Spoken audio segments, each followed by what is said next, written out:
स्वातंत्र्यवीर विनायक दामोदर सावरकर यांच्या विचारांनी प्रेरित होऊन आजच्या पिढीने त्यांचा सखोल अभ्यास केला पाहिजे. आपल्या देशातील मोठ्या महापुरुषांच्या अलौकिक आणि धगधगत्या इतिहासाचे व्रत आपण सर्वांनी अविरत जपले पाहिजे, असे आवाहन प्रसिद्ध अभिनेते तथा विचारवंत सावरकर विचारांचे अभ्यासक योगेश सोमन यांनी केले.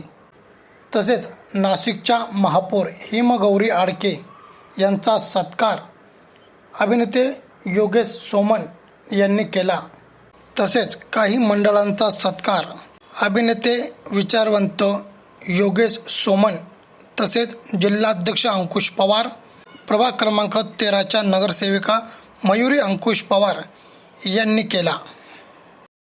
इंडिया हाऊसमध्ये जो खानसामा होता, जो आचार्य होता, त्याचं नाव होतं चतुर्भुज आमीन. या चतुर्भुज आमीनच्या हातून तो भारतात परतणार होता, त्याच्या काही कामासाठी येणार होता किंवा कदाचित सावरकरांच्या प्रेरणेनं क्रांतिकार्यासाठी लागणारी जी शस्त्रास्त्र आहेत ती गुप्त पद्धतीने आणण्यासाठी चतुर्भुज आमीनची योजना केलेली असावी. अर्थात सावरकरांच्या खटल्यामध्ये तो नंतर माफीचा साक्षीदार झाला होता. त्याच्या साक्षीमुळेच सावरकरांवरती जो सदोष मनुष्यवधाचा एक आरोप होता आणि दुसरा राजद्रोहाचा होता, या दोन आरोपांपैकी चतुर्भुज आमीननी जी साक्ष दिलेली होती त्या साक्षीमुळेच सावरकरांच्या विरोधात अख्खा खटला उभा केला गेला होता.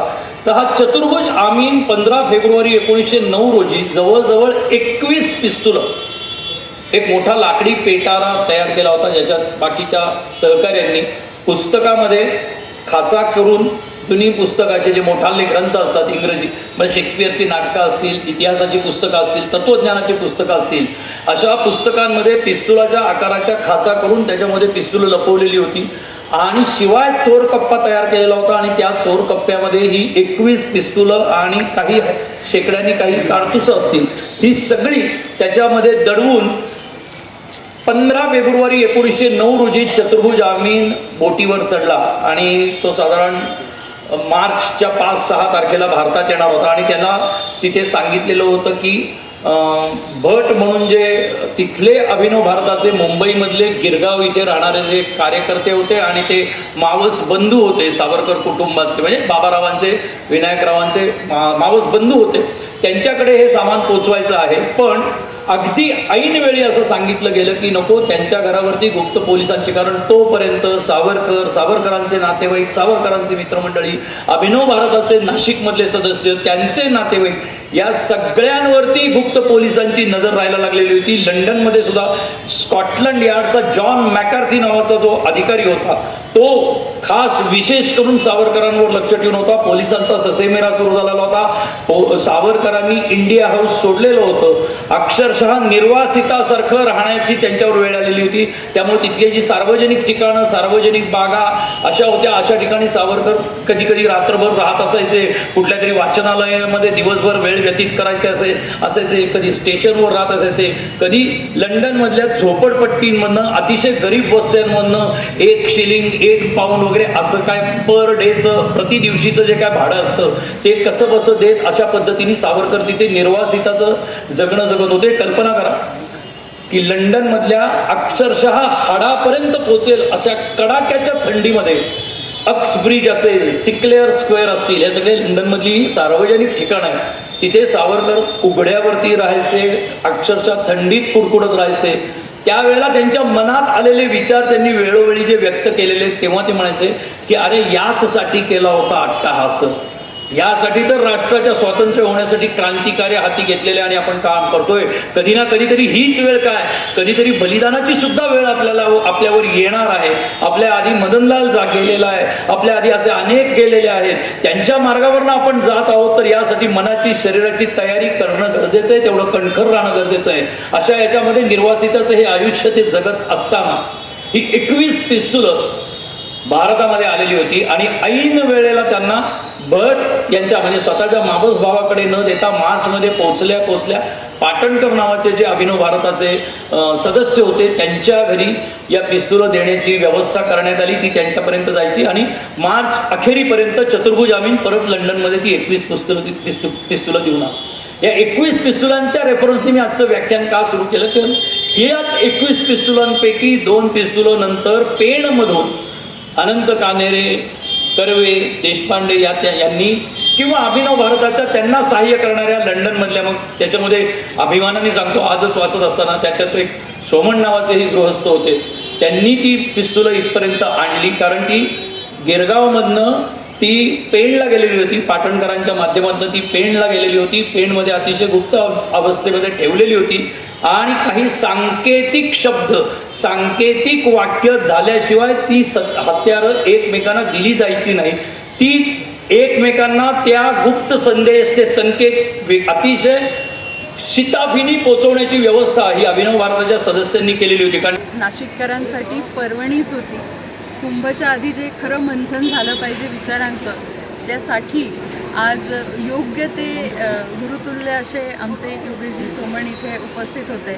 आणि हा जो परिसर आहे जिथे आपण आज बघताय सावरकरांची मूर्त इथे ठेवली आहे, ते फक्त एक व्यक्तिमत्व नाही तर नाशिकच्या भगूर येथे त्यांचा जन्म झालेला आहे आणि ह्या भूमिपुत्राचा कुणालाही विसर न पडता राष्ट्र आणि जगात त्यांचा एक आदर्श आहे. आणि तो योगेशजींनी इथे मांडल्यानंतर सगळ्यांच्या डोळ्यात आनंद अश्रू होते की ही व्यक्ती किती महान, ज्यांचे विचार बंदिस्त करण्यासाठी 50 वर्ष त्यांना छळलं आणि त्यानंतर ते पुढे कुठेही न तुटता आणि कुठेही न थकता त्यांनी फक्त राष्ट्र आणि राष्ट्रप्रेमच केलं. अखंड भारतासाठी जे झटले ते आपले सावरकरांना माझा प्रियार नमन. आणि योगेशजींनी इथे खूप सुंदर आता व्याख्यानाने त्यांचे विचार मांडले, त्याबद्दल त्यांचे खूप खूप धन्यवाद.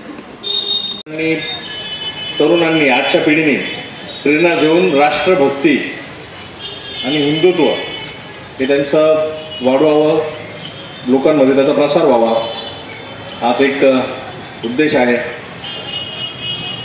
हा कार्यक्रम घेण्याकरता आणि तो यशस्वी करण्याकरता ज्यांनी परिश्रम घेतले ते स्टेज डेकोरेशन श्री केशवजी डिंगोरे यांनी स्टेज डेकोरेशन केलेलं आहे. आपण इथे जो सावरकरांचा भव्य पुतळा बघतोय, छत्रपती शिवाजी महाराज,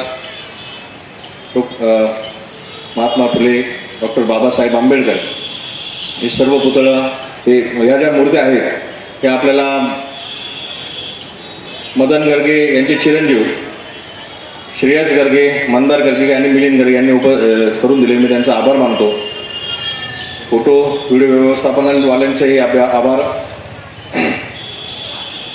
ज्यांनी 3 दिवसाच्या कार्यक्रमाला उत्तम प्रतिसाद दिला ते सर्व माध्यम प्रतिनिधी, वृत्तपत्र, ब्रॉडकास्ट, न्यूज चॅनलचे सर्व प्रतिनिधींचे आभार. सूत्रसंचलन सुनेत्र ताई महाजन, पांडवगणे. या कार्यक्रम यशस्वी करण्याकरता एक विशेष आभार मानावे लागतील ते बंधू शौनकजी गायधनी. आणि खरं तर हा कार्यक्रम त्यांचे विचार आपण ऐकतोय आणि त्यांची हिंदुत्वाची, सावरकरांच्या बाबतीतची जे आपण प्रेम बघतोय आणि ओजस्वी वाणीतून आपल्याला ते मंत्रमुग्ध करतायत असे योगेशजी सोमण यांचे सुद्धा मी फार फार आभार मानतो. आपण नाशिकमध्ये येऊन सर्व श्रोत्यांना तो 3 दिवसाचा एक मेजवानी दिलेली आहे, त्याबद्दल मी संपूर्ण श्रोते वर्गाकडनं आपले आभार मानतो. आणि एक विशेष अजून सर्व नाशिककर आणि सावरकर प्रेमींचे आणि श्रोते मंडळींचे सुद्धा आभार. कारण की आत्ताच मी काही कॉलेज रोडवरून आलेल्या आणि भरपूर प्रेक्षक आलेले होते आणि कार्यक्रम थोडा उशिरा चालू होतो, त्याच्याबद्दल मी दिलगिरी व्यक्त करतो. परंतु आपण अशाही वातावरणामध्ये थांबलात त्याबद्दल मी तुमचे मनस्वी आभार मानतो. थांबतो. जय हिंद, जय महाराष्ट्र. या व्याख्यानाच्या समारोप प्रसंगी ज्येष्ठ नागरिक, प्रभाग क्रमांक 13 मधील मतदार व महाराष्ट्र नवनिर्माण सेनेचे पदाधिकारी मोठ्या संख्येने उपस्थित होते. अमर सोळंके, B7 न्यूज, नाशिक.